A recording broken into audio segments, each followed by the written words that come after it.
Mainly, I'm going to focus here on the 10 Mahavidyas. So, Mahavidya is plural. Mahavidya, you see the word on the screen, is a Sanskrit word which essentially means great women or great goddesses. Mahavidya.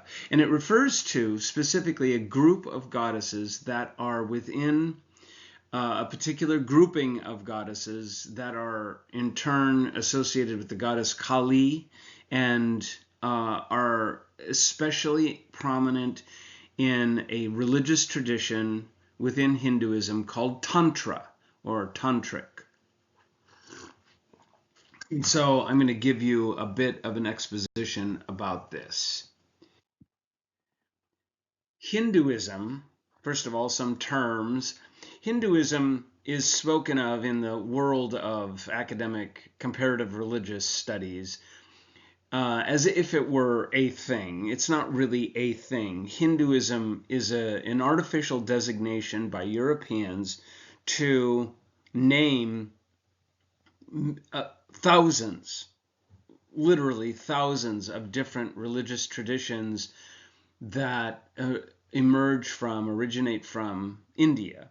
And India, of course, is a big place, and it has a very diverse culture. And so its history, there are hundreds of different languages spoken in India, and the history of migration from various places to the Indian subcontinent kind of is divided into two large groupings. The Aryans, the northern people who were speakers of Sanskrit, which is an Indo-European language. The story is they came down. There's a lot that's really not known about the Aryan invasion and so on.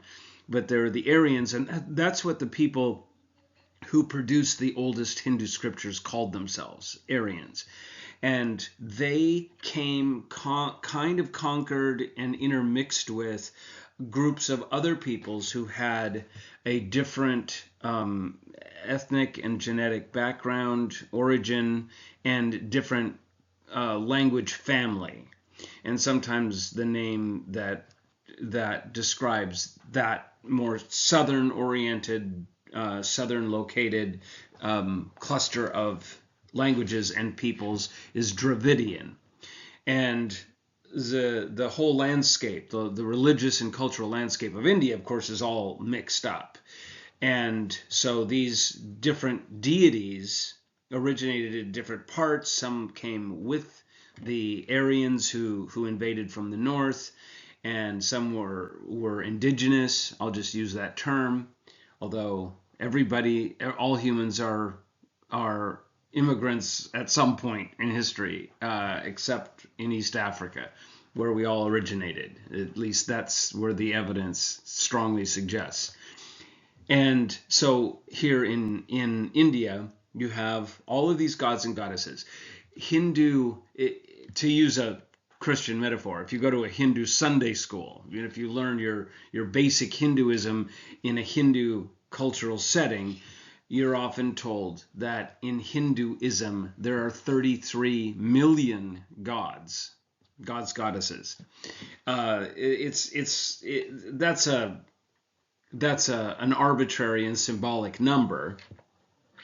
The three, the multiples of three, is important because there's kind of a threeness. Hinduism famously has a kind of sort of a trinity in the three gods that are three distinct personalities, but they kind of combine into one. The concept in some strains of Hinduism is that they form kind of one divine being, one divine essence, one divine cycle, if you were. And they are Brahma, Vishnu, and Shiva. Brahma, Vishnu, they're all male deities. Brahma is the creator, Vishnu is the preserver or savior and stabilizer, if you will, and Shiva is the destroyer. And in Hindu thought, this is seen in philosophical Hindu thought, as is found in particularly the body of literature called the Upanishads. This is thought of as one undifferentiated whole. There isn't an opposition of good versus evil, for example, but all are seen as necessary corollaries of each other. And so Brahma is the originator, Shiva is the destroyer. All of life involves birth, life, and death, right? Birth, death, and everything in between, creation, destruction, and everything in between. And those are all just part of a cycle. They're part of a natural cycle. They're not good and evil oppositions. There's no binary here, right? In fact, the threeness speaks against the binary. And so Hinduism, right? So then there are millions and millions, lots and lots of goddesses, very powerful goddesses, and that's where I will focus mainly. So as I say here, I have text here that says mostly what I just said. One of the best known goddesses is pictured here. This is Kali. Kali. And so notice that Kali is dancing actually on a person who's prone. There's interesting symbolism there. Kali has, in this image, Kali's skin is lighter, but Kali itself means black, and Kali's skin is often depicted as black. And she has severed male heads, and she has a sharp instrument, a weapon in her hand. And she has various other symbolic postures and props. She has long, disheveled hair. She has a necklace of heads, of severed heads. They're not skulls in this case. They have mustaches and beards. They're male heads. And so Kali is the image of Kali, and she is a very powerful and very popular goddess with many different cultic expressions in honor of her and in relationship to her. And the image is, ferocious. It's ferocious and violent. And she is the image of the manslayer, right? She's slaying men. Her jewelry is often not just depicted as heads, but also hands and arms and body parts of soldiers that have been slaughtered in battle. So that's Kali. Here's another image of Kali. There's a million of them. Notice that the telltale props, this Kali, it has more jet black skin with, the kind of tinted green. Notice the props again, the man head, in this case, this is variation, right? The iconography of Kali, like all the goddesses of Hinduism, have variations. So this Kali has skulls, whereas the previous Kali has heads that still have their skin and hair. She has a sharp weapon. She's standing on the chest of this guy who's laying down under her and is subdued, right? Kali represents transcendence and her spiritual essence, whatever that means. The symbolism of her dancing on someone, on a man. Sometimes she's dancing on a couple in the middle of sex. Sometimes but more often Kali is dancing on the body, sometimes dead body, sometimes it's a corpse, sometimes it's a living body of a male, and it represents the male body represents animal existence, non-spiritual existence, and she represents spiritual consciousness that is subduing and transcending material consciousness. That's one take that I've read in books on this, and have also been told by informants who grew up practicing this religion. So I've had a number of students who are in that category. Now, Kali means black one. Kali is ferocious in appearance and behavior. She has a lolling tongue, I say here, often dripping with blood. She's depicted as holding severed heads of men, wearing necklaces of severed heads, or as you see here, skulls, sharp weapons in hand, standing atop a male body or corpse, or a copulating couple, as we'll see. She developed a role in mainstream standard Hinduism, but became especially important in Tantra. Tantra is a Hindu tradition that celebrates the sacred. This celebrates, I need to edit this slide, as sacred, celebrates as sacred the unusual, the shocking, the assumption defying. So I'll say a little bit more about that in connection with, I'm going to make an analogy here between the goddesses of Hinduism that I'm talking about, right? There are many different kinds of goddesses in Hinduism, and just like with the Greeks, they represent different personality types, different modalities. And so there are some goddesses in Hinduism that are dutiful and obedient wives, and submissive, demure daughters, and female images that represent a more traditional, subdued, feminine subjugation. But Kali represents, and is one of the goddesses who represents the opposite of all of that. And so I'm going to here make an analogy with the trickster. The trickster is a category in myth and religion that goes back to the trickster was first identified and talked about by anthropologists who were studying Native American religions and mythologies.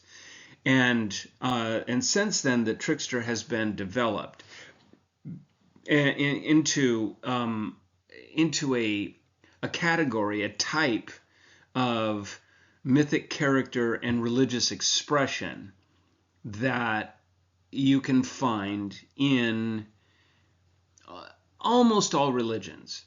It's pretty hard to find in Islam, but it does exist in Christianity. It does exist in Judaism. It does exist in indigenous religions all over the world, and especially in Native American cultures. And the best book on the trickster, which I'm going to quote from, is one by Lewis Hyde, and the title is "Trickster Makes This World." It was, for my money, in my opinion, it is the definitive work on trickster. It has not been superseded. It has some flaws and it needs to be supplemented, but it was published in the late 80s, so it's that old. But I think it's the best book on trickster, and so I'm going to quote from it here.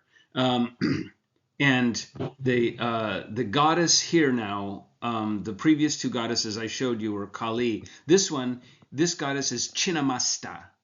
Chinnamasta. She, like Kali, has a necklace of skulls.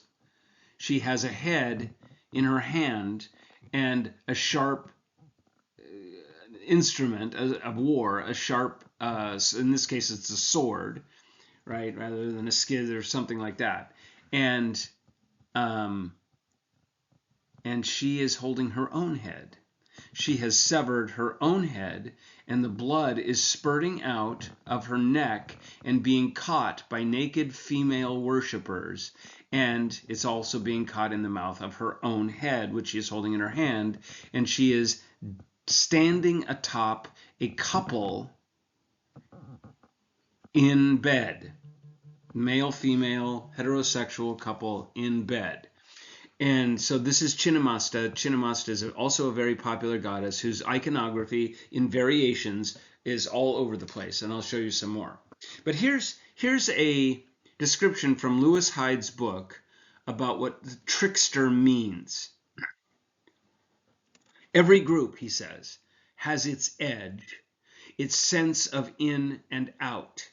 And Trickster is always there at the gates of the city and the gates of life, making sure there is commerce. Right? So there are boundaries, borders, boundaries of in and out, acceptable and unacceptable, us and them. And the point of the trickster is to break through those barriers and to make sure that they get messed up. So, making sure there is commerce. He also attends the internal boundaries by which groups articulate their social life.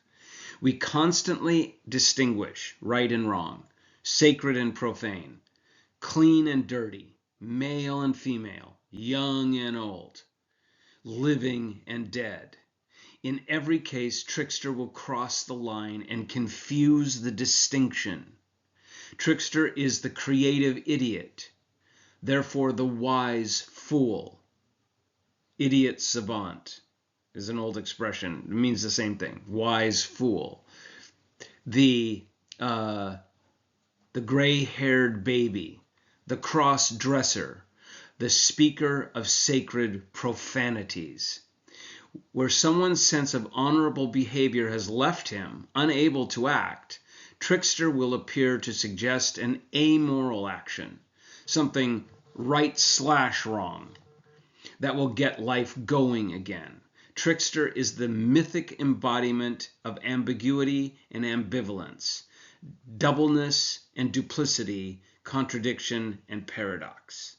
I hope that gives you a sense of the trickster. And the reason I include it here is that this is a setup for what I want to propose, taking a cue from the book whose reading from which I gave you, the Tantric Visions of the Divine Feminine by David Kinsley, and his take on the function of the spiritual function and the social function of these tantric goddesses. So, moving on. The Ten Mahavidyas. Here is an image of the Ten Mahavidyas. And these are 10 distinctive goddesses that are all individual. And originally, as is often the case with mythology and religion, is often the case, especially with a polytheistic situation.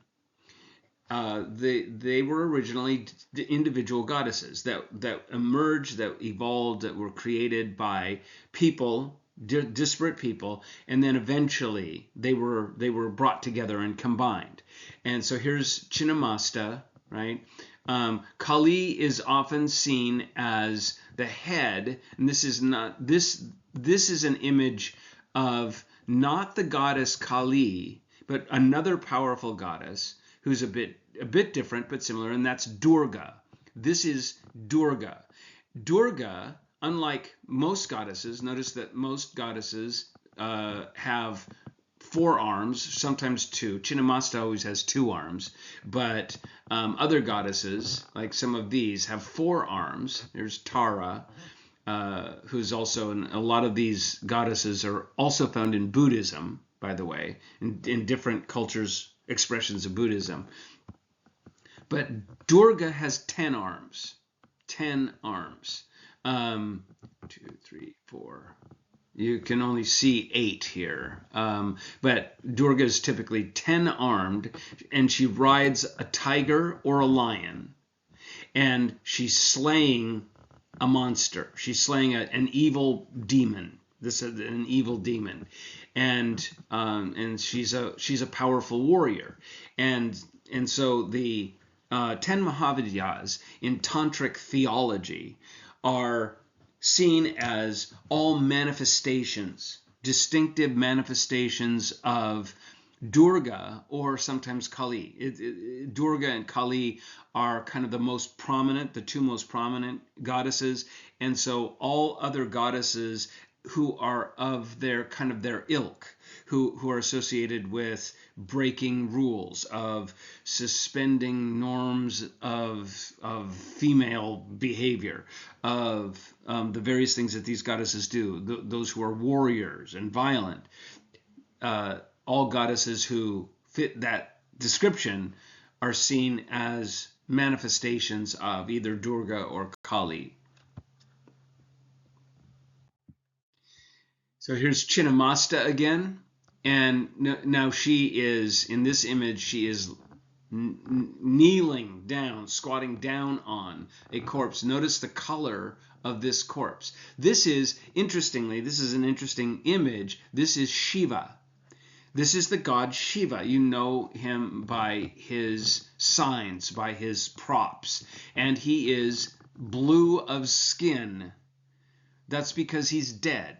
It's because he is a corpse, right? So he's laying here, a corpse, and Chinnamasta is naked, leaning upon him, kneeling upon him, on top of him, and holding her own head, and then here comes the blood, right? And there's doves here, there are animals of different kinds, domestic and wild, and so on. So, as I say here, sexuality, especially women's sexuality, is one of the most tightly controlled of human behaviors in traditional societies, including India.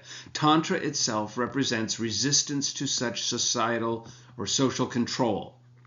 Furthermore, Tantra itself is subdivided into right-handed and left-handed Tantra, right? So Tantra itself, perhaps this is a familiar idea. So you have in religions, you have such concepts and practices as, and this is in the main scriptural religions. This sometimes takes the form of an understanding among the elite, among the educated, scholarly elite, among the priesthood, the clergy, that there are two tiers, two castes, two classes within a religion.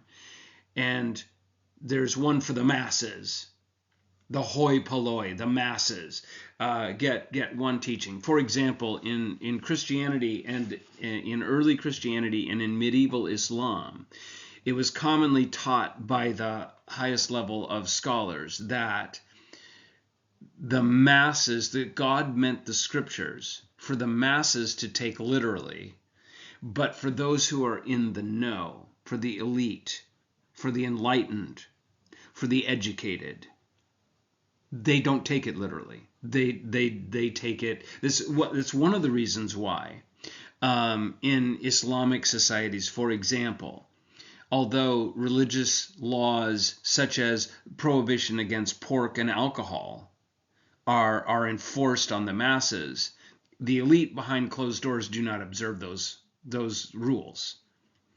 And this is in part justified on the basis that the rules don't apply because the rules were intended for the masses, not for us elite. Tantra in Hinduism, and there's a similar tradition in Buddhism. There's also Tantric Buddhism, but I'm not going to get into that. In Tantric Hinduism, Tantra kind of exists as that kind of, it's a secret elite practice that isn't for the masses. And the practices of Tantra, in many cases, are the reverse of what the masses for mainstream religious consumption are taught and what they practice. The tantric practices are alternative, and they are often secretive because those practices would shock people, would shock people, right? And so I've seen this. I've been involved in Christian churches where this kind of idea was practiced, where for example, normally considered illicit sex was practiced by elites, and a number of preachers of mega churches have been caught doing things like this, like having, for example, gay sex. And so there's this. What I'm trying to describe is this two-tiered system within religions.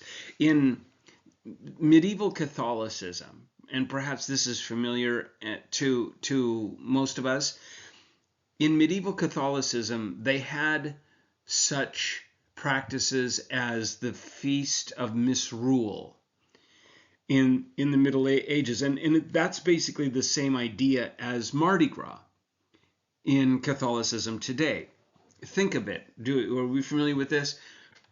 In Mardi Gras, Fat Tuesday, we call it Fat Tuesday, Mardi Gras, and Fat Tuesday immediately precedes Ash Wednesday, right?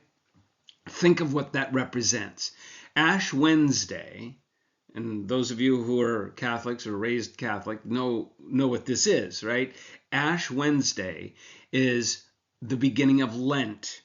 It inaugurates, you go to church, you go to Mass, you get the priest puts a cross of ashes on your head. That's a very watered down instantiation of the biblical practice of, in the Hebrew Bible, people who are in mourning or in deep distress sit on ash heaps and dump ashes on their head as a sign of mourning and sorrow and regret. And so Ash Wednesday, that's what it is. That's why ashes is a biblical symbol of mourning, sorrow, and regret and repentance, right? You put ashes on your head when you realize you've done something terrible and you need to repent and get right with God. You put ashes on your head when you are in mourning, when you're grieving the loss of a good person. You're grieving the loss of the nation or the city, the beloved city that you live in, and so on. So Ash Wednesday inaugurates Lent, which is a period of 40 days and 40 nights of fasting. Fasting is another biblical practice, also a practice in all known religions. All known religions have some version of fasting as a practice, not abstaining from food, often also drink, including water, for periods of time. And in the old days, Lent, today, most of my Catholic friends today will, do something like give up chocolate for Lent or give up alcohol for Lent. In the good old days, in the Middle Ages, Lent meant exactly the same thing as Ramadan today means for Muslims. No food at all or drink, including water, during daylight hours. That's how Lent was practiced. Lent was practiced as a total fast, daylight hours. But then you could eat with regulations about how much and what kind. You're supposed to eat only bland food, not eat for pleasure at all. But you ate only after sunset, between sunset and sunrise. And that was Lent. So Fat Tuesday, what's Fat Tuesday? Fat Tuesday is the church goes, okay, you're going to be fasting for the next 40 days. Okay, so here we give you a day, Fat Tuesday, go hog wild. Sin as much as you can. Right? Drink, overeat, overindulge in sex and drugs and rock and roll. Go hog wild, because next day you begin fasting. It's a contrast. It's to let off steam. Right? If you impose, as a religion, you impose too much restriction, it's unrelenting, unremitting restrictions on behavior, on natural human impulses. Eventually something breaks. Eventually something gives. And so it's a smart thing that religions do to give an outlet. Right? So Mardi Gras. So what I'm suggesting here, and notice I'm taking several different things and putting them on the same shelf for comparison. Tantric practices in Hinduism, the trickster in mythology and things like Mardi Gras and similar practices in the Catholic religion. So, now, here is left-handed Tantra. Left-handed Tantra. So right-handed Tantra, left-handed Tantra. So in texts, in manuals and practices of Tantric Hinduism, they often speak of hands. And the hand it's a nice, easy symbol, and it represents 5 things, right? The 5 fingers of the hand represents 5 specific practices. And in Tantric Hinduism, there's a right-handed Tantra and a left-handed Tantra. All Tantra is a little risky, a little dangerous, a little... all Tantra, let me say it this way, violates norms. All Tantra violates the regular norms of the religion.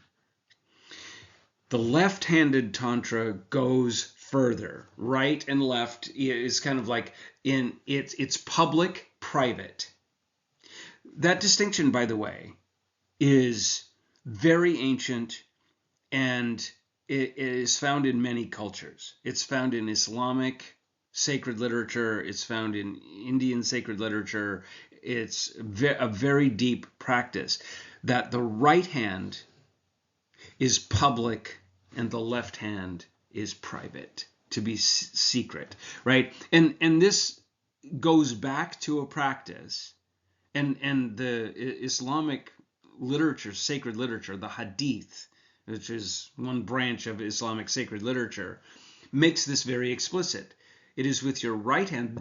This is why, by the way, this is why for many cultures, and I've traveled many places in the world, and I've found this in cultures even in my lifetime, that it is considered extremely rude to shake someone's hand with your left hand. Extremely rude. It's also considered in many cultural situations extremely rude. I was raised with this. My father, oddly, repeated from his parents Victorian table manners, which included that you must never ever raise food to your mouth with your left hand, but only with the right hand. Nobody made any exceptions for being left-handed, right? And why? Because the right hand was considered the public facing hand with which you ate, you shook hands, touched people in affectionate exchanges. The left hand is what you wiped yourself with after your toilette. And so the left hand is associated in many cultures. The Bible says that, right? The Bible, the Ecclesiastes says, a wise man's heart leads him to the right, a foolish man's heart leads him to the left. I saw that, by the way, on a bumper sticker. I saw back in the 80s, back in Reagan's administration, I saw a bumper sticker that quoted Ecclesiastes, the wise man's heart leads him to the right, the foolish man's heart leads him to the left, and then under that it says, vote Republican. Right? I mean, there are Christians, evangelicals today that quote that verse from Ecclesiastes as proof that God commands us to vote Republican. Right and left. Right and left, right? The Greek word ambidextrous, we use it in English. It comes straight from Greek. Ambidextrous literally means right hands on both sides. Ambi is both sides. Dextrous is right hand. It means right hand, or right, the direction right. Dexterity. In English, dexterity is adeptness, right-handedness, right? If you are left-handed, maybe you're not aware of this, but left-handed people are subject to extreme bigotry in the process of the evolution of our language. Just by the way. Anyway, so So all of this, everything I've said here about right and left-handedness, applies to Tantric Hinduism. The point is that the left hand, the secret hand, the dirty hand, the hand that touches the private parts, that is the sacred in this religious practice. The left hand is the sacred one. That's a reversal. That's an affront, right, to polite society. That's an affront to polite religion. And so, for example, in left-handed tantra, you specifically there are sacred acts in left-handed tantra which involve you in 5 fingers, eating meat, in a culture, in a religious situation where vegetarianism is considered the norm, right? I don't know if I was in a circus when I was a teenager, and half of the circus, my fellow circus members in this little circus, were practitioners of the Society of Krishna Consciousness. They were what is popularly known as Hare Krishnas. And I got to know them very well. I went with them to the temple. I participated with them in the preparing of food, in the making of idols, they use fabric sculpture, statues of Hindu gods, Ganesha and Shiva and Shakti and Lakshmi and so on, and have participated in that spiritual practice. And they strict vegetarian, right? They make fantastic vegetarian food. And so, but if you're practicing left-handed tantra, you eat meat. And furthermore, you not only eat beef, sacred cow, but you eat it raw. You also eat things like that are normally taboo, like pork, right? You eat fish. Those are considered 2 separate sins, 2 separate violations of normal taboos, meat and fish. In almost all cultures in the world, meat and fish belong to 2 different categories.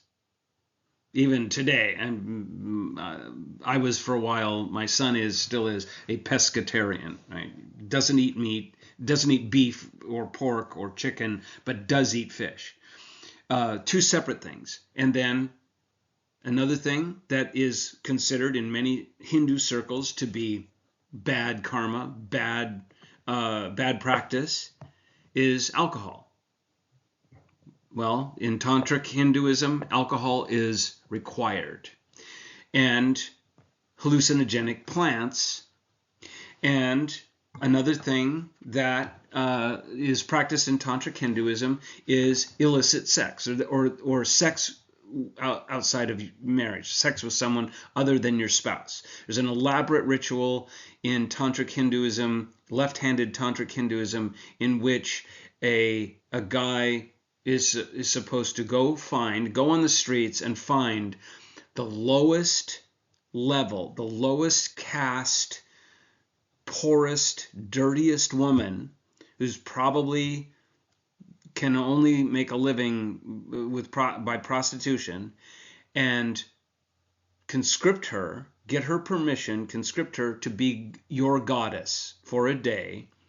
And you set up a shrine for her. You give her gifts of food, of fresh fruit and flowers, and you worship her, and you engage in sex with her. And this is a sacred act. It's a sacred act of communion with the goddess, but it's got to be the lowest level caste. And I don't think I have to remind us of how deeply ingrained in Hindu, in Indian society and culture is the caste system. It's still to this day, if you look at Indian dating sites, caste is almost always there.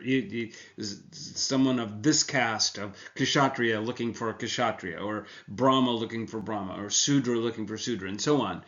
The caste is very deeply ingrained. So going below your caste is shocking, alarming, and stunning and outrageous to the people around you. And that's the point.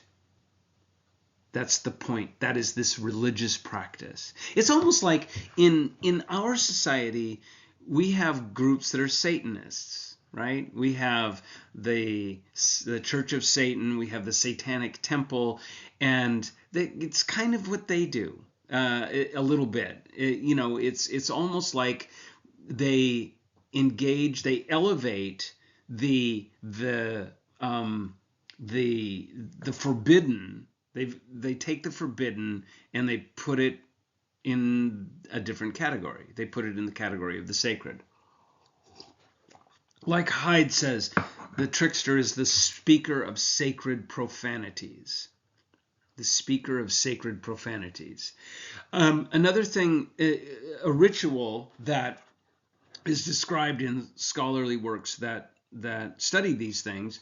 In David Kinsley's book, for example, there's a ritual in which a devotee of Tantric Hinduism must obtain from a willing woman menstrual blood and go into the temple of a god or goddess and smear himself with menstrual blood as a purification to approach the divine. This is a practice of left-handed Tantric Hinduism.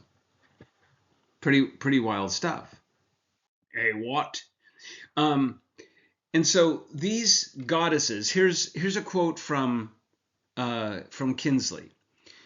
These goddesses fit the logic of certain aspects of Tantra, especially left-handed Tantra, in which a central aim is to stretch one's consciousness beyond the conventional, to break away from approved social norms, roles, and expectations. By subverting, mocking, or rejecting conventional social norms, the adept seeks to liberate his or her consciousness from the inherited, imposed, and probably inhibiting categories of proper and improper, good and bad, polluted and pure. Kinsley, page 251. So that's what I'm going to go backwards here. It's not going to let me go backwards. Okay. So anyway, that's Kinsley's take, and I have another.